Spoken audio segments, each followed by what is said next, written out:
Have you noticed how everything around you seems to constantly demand a response from you?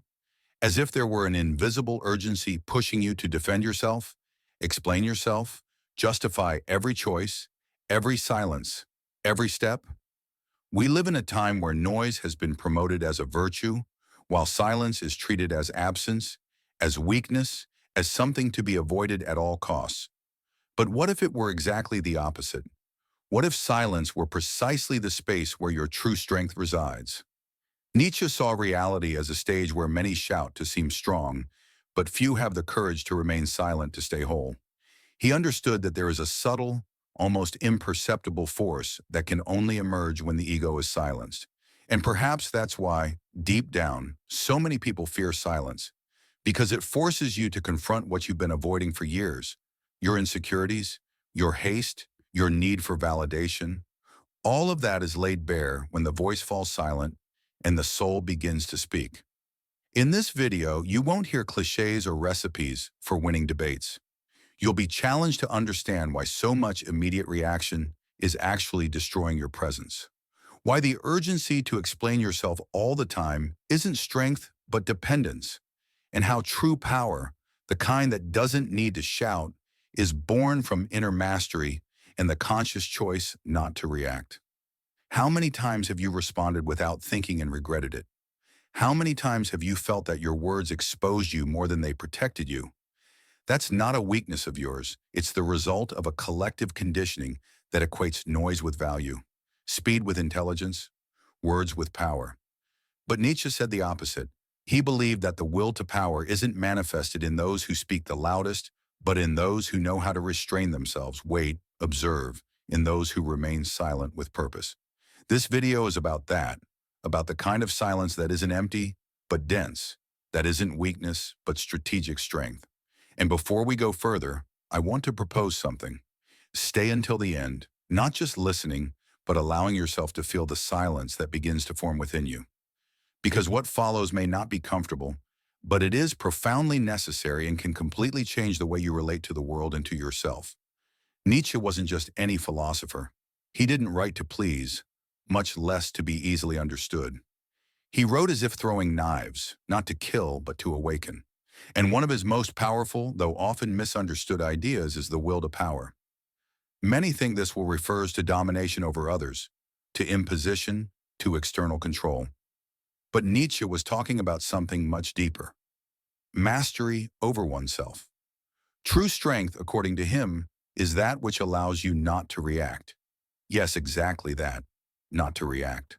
The modern world associates power with quick action, with immediate response, with constant readiness. But Nietzsche knew this is merely a reflection of an enslaved mind, dominated by impulses, by the need to prove its worth in the eyes of others. The true Übermensch, the superhuman, is the one who has transcended that compulsion. They don't react automatically because they are no longer hostage to their own vanity. They don't need to explain themselves, don't need to defend themselves, because they are already enough. Reacting in most cases is surrendering. It's showing that the other has access to your emotions, that they can unbalance you, that they can provoke an immediate response from you. And Nietzsche teaches us that by yielding to reaction, you reveal your weaknesses, your wounds, your insecurities. Silence, on the other hand, is a shield, but not a passive shield. It's a shield of presence, of firmness, of a mind that knows true control is internal. Do you want power? Then learn to restrain. Learn to observe the chaos without being dragged into it. Because while others waste energy trying to win battles that don't need to exist, you grow stronger in stillness. And it's in that space of restraint, where impulse is mastered, that true power is born. But this raises an uncomfortable question. Why do we find it so hard to remain silent? Why does noise seduce us even when it destroys us? In the next part, we'll delve into the psychological roots of silence and what exactly noise hides. If this content is resonating with you, hit the subscribe button and join the channel. Thanks for your support. Have you noticed how silence makes people uncomfortable? How in a conversation, a slightly longer pause generates unease? How the sound of nothingness becomes unbearable when we're alone with our own thoughts? It's not a coincidence. Silence has a brutal psychological power. it reveals. And human beings, deep down, are terrified of what might be revealed when everything around them falls silent. In the absence of noise, there's no distraction. Without distraction, what you hide from yourself begins to emerge. Your insecurities, your fears, your guilt, your frustrations, everything that the daily noise helps push under the rug. Talking too much, staying constantly busy, reacting all the time, these are forms of anesthesia, and you don't even realize it. Modern psychology explains that our minds are shaped to flee from emotional discomfort. We react, we talk, we fill every space with words, music, notifications, anything to keep us away from the abyss of inner silence. Carl Jung once said, "What you resist persists." And what do we resist the most? Confronting our own emptiness. Nature understood that modern humanity is sick, not from an excess of pain, but from an excess of distraction, lost in empty discourses, cheap opinions, egoic battles that only serve to feed a superficial identity. Silence breaks that illusion. It forces you to face who you really are, without the varnish of words. That's why true silence, the kind that comes from awareness, is so powerful. It demands courage. Being silent isn't passivity, it's resistance. It's rebellion against a world that has taught you that value lies in what you say, not in who you are. Silence breaks that cycle. It paralyzes the social game.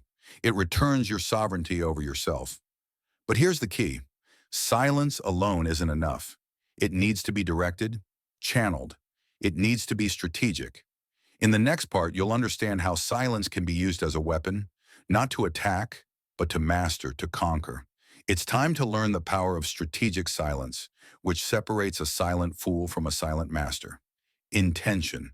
The former is silent out of fear, the latter out of mastery. And here lies one of the harshest truths about power. Those who don't master their own silence will never master anything. Nietzsche didn't see silence as an escape. For him, being silent was a move of superiority, a form of affirming the will to power. The silence of the Übermensch, the superhuman, isn't timid, isn't withdrawn, and certainly isn't insecure. It's calculated. It's a tactic. They don't remain silent out of fear, but because they've understood that those who talk all the time are selling themselves cheap, and those who react too quickly reveal their own emotional map to the enemy.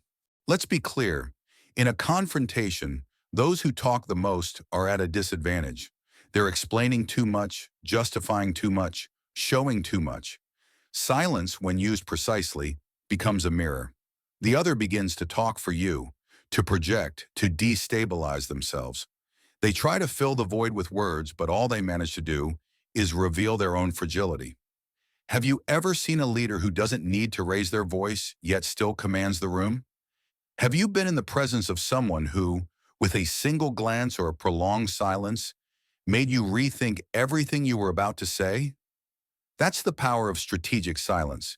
It creates tension, and tension is the territory of influence. You don't need 1,000 arguments when you master the timing and space of a conversation, when you control the rhythm, when you decide when to speak, and more importantly, when not to. In social psychology, this is known as nonverbal status communication. Individuals with a higher perception of power speak less, make longer pauses, and measure every word as if it were gold. Because it is. They don't try to convince.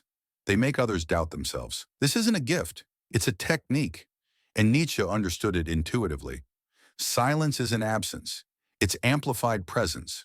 But for this weapon to work, you need something prior, a solid foundation, a space where silence isn't empty, but dense.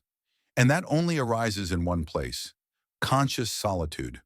In the next part, we'll explore why solitude isn't the enemy of the strong human, but the crucible of their transformation, and how silence truly becomes powerful when it comes from an inner, impenetrable place.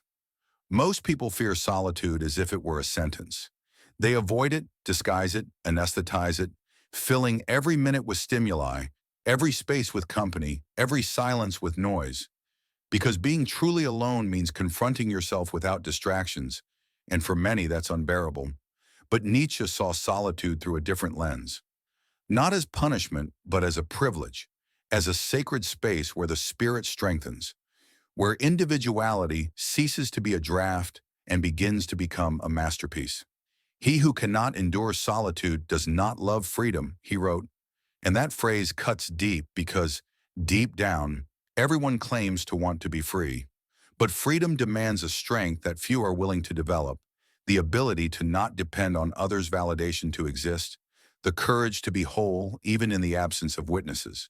The silence that arises from voluntary solitude isn't empty. It's alchemy. It's in that space where you begin to hear something that the noise of life never allowed you to hear. Your own voice, your true needs, your unresolved anxieties, your deepest desires, everything that routine suffocated, that society suffocated, that you yourself avoided. Solitude is the laboratory where the true self begins to emerge, stripped of masks, disconnected from external expectations. Nietzsche believed that the superior spirit is recognized by its ability to endure isolation, because in isolation, it doesn't break, it reveals. It doesn't weaken, it rebuilds. The common person flees solitude because it confronts them with their own inner chaos. The strong person seeks it because they know that only by diving into that chaos do they discover inner order. And there's a crucial detail. It's from that solitude that the strategic silence we talked about earlier gains real density. Because it's not just about being silent to seem powerful. It's about being silent because you've already won within, because there's no longer desperation for acceptance, for visibility, for response. Silence now isn't a shield, it's an extension of your presence. But there's something even deeper. Silence, when it comes from conscious solitude, not only protects, it heals, it cleanses, removes the unnecessary, dissolves what was trapped, reveals what was hidden. It makes everything that is noise die of exhaustion. Yet there's a point where that strength intensifies even more, when silence becomes not just a refuge but a language, a silent scream that resonates louder than any word. In the next part, we'll explore why silence in certain moments speaks louder than any speech and how to make it your most powerful message. If what you're hearing resonates with you, you'll find real value in my ebook, Beyond the Shadow.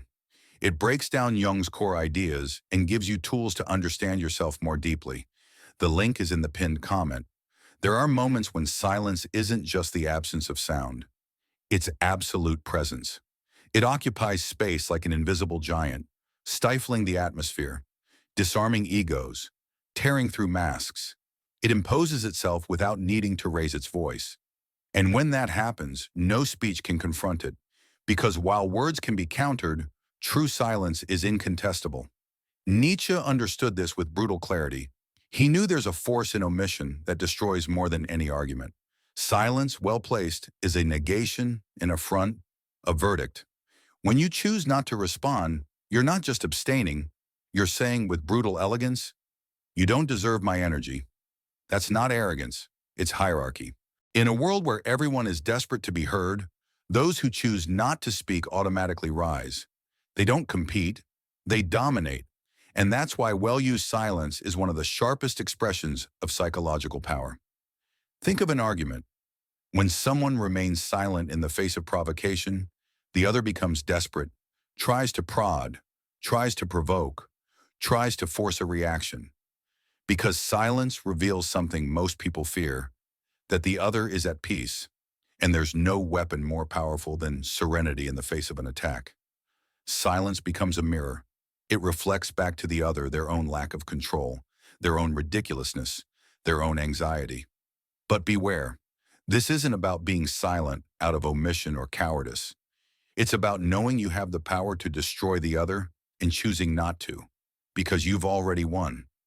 And that victory is invisible to the naked eye, but deeply felt by those who try to hurt you. Silence also has another role. It amplifies what is said. A word placed in the midst of a long silence carries a weight that no lengthy phrase could. It's like a precise blow after a long pause. It hits harder, leaves a mark. Nietzsche said that words are merely symbols for the relationships of things to one another and to us. Silence, on the other hand, is the symbol of the unattainable, of what lies beyond language. It's the territory of those who no longer need to justify. But there's a final stage where that power reaches its most refined form. When silence isn't just a weapon, it's identity. When it becomes your way of existing in the world. When you master the art of silence, not as someone who hides, but as someone who has transcended the need to prove anything. And it's precisely here that the essence of what Nietzsche called true strength lies. The power that doesn't display itself, but is felt. In the final part of this video, we'll culminate this journey by revealing what it truly means to live as someone who carries silence as a symbol of power. And we'll ask a final question that you may never have dared to answer. Are you ready for it? Silence isn't for everyone. It demands something few are willing to develop: inner solidity. Because being silent while the world shouts is an act of war. A war against the ego, against the addiction to validation, against the impulse to react to everything that provokes us. And that's why most fail. Most talk too much, react too much, expose too much, desperately trying to prove a value they haven't yet found in themselves. Nietzsche knew that those who need to explain themselves all the time have already lost. Those who need to defend themselves against everything are not yet at peace with anything. True power is silent because it already is. It doesn't seek approval, doesn't rush, doesn't need to convince. And when you reach that point, when silence stops being an effort and becomes your natural state, something changes. People listen to you differently, look at you differently, feel your presence without you saying a single word. This isn't mysticism, it's psychology, it's energy, it's mastery. But don't be fooled. This path is solitary. It demands that you swim against the current of urgency, haste, and collective hysteria. It demands that you endure the discomfort of the void until you discover that the void was, in fact, full of you all along. And that's where everything changes. You stop reacting impulsively and start acting with intention. You speak less, but when you speak, you change the atmosphere. You stop chasing being heard because you understand that those who have something truly worth saying don't need to chase an audience. And now that you've come this far, I ask you, what is your choice? To keep living trapped by automatic reaction, or to start cultivating a presence that transforms without saying a word? Silence isn't absence. It's decision. It's emotional intelligence in its purest form. If this video has touched something deep within you, comment below, "I am conscious silence." That will be your anchor, your affirmation of power. And if you feel ready to take the next step, the next video will open your vision even further on how mastering the inner world completely changes your external reality. Click and continue. Your journey is just beginning.